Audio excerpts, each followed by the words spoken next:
Kita semua pernah mendengar nama virus ini.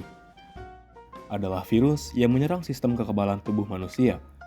Virus ini bekerja melemahkan sistem kekebalan tubuh secara bertahap, sehingga tubuh menjadi rentan terhadap berbagai infeksi dan penyakit.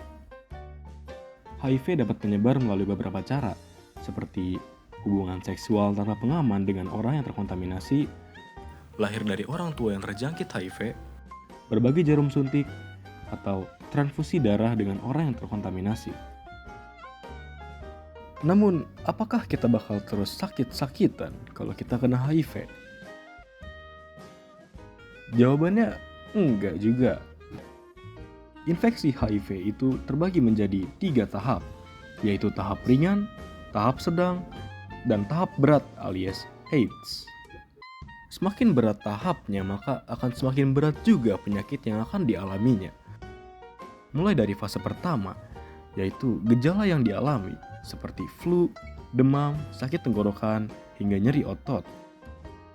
Gejala ini biasanya berlangsung beberapa minggu dan seringkali diabaikan karena mirip dengan penyakit umum lainnya. Lalu masuk ke fase yang kedua, di mana virus tetap aktif, tetapi berkembang biak pada tingkat yang lebih rendah.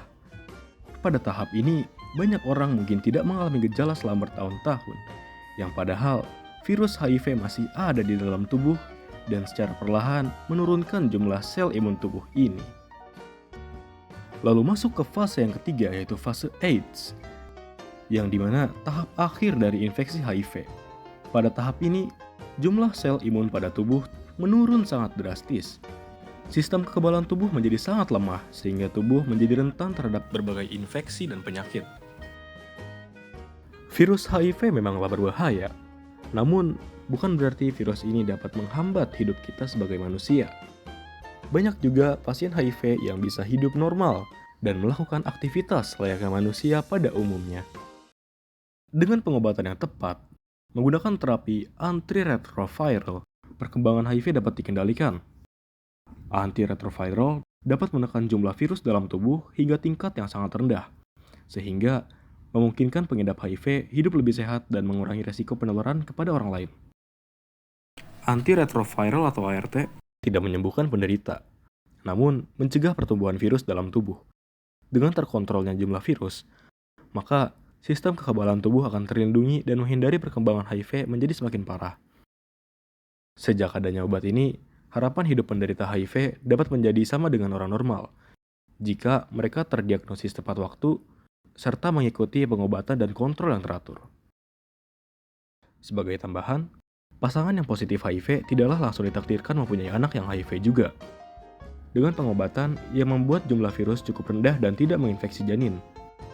Pada proses kelahiran, dilakukan dengan bedah sesar agar bayi tidak terkena kontak darah dengan ibu. Setelah itu, bayi yang baru lahir diberikan antiretroviral untuk mencegah virus yang masuk saat kelahiran. Hasilnya, dalam situasi seperti ini, kesempatan tertular HIV dari orang tua dapat menurun. Selain penggunaan obat, upaya pencegahan HIV juga dapat dilakukan dengan tidak menerima darah dari orang yang terkontaminasi, tidak menggunakan jarum suntik yang sama dengan orang yang terkontaminasi, dan kesadaran kita untuk tidak melakukan hubungan seksual dengan sembarangan. Setelah melihat video ini, apakah menurut kalian ada harapan untuk melawan HIV? Sekian dan terima kasih.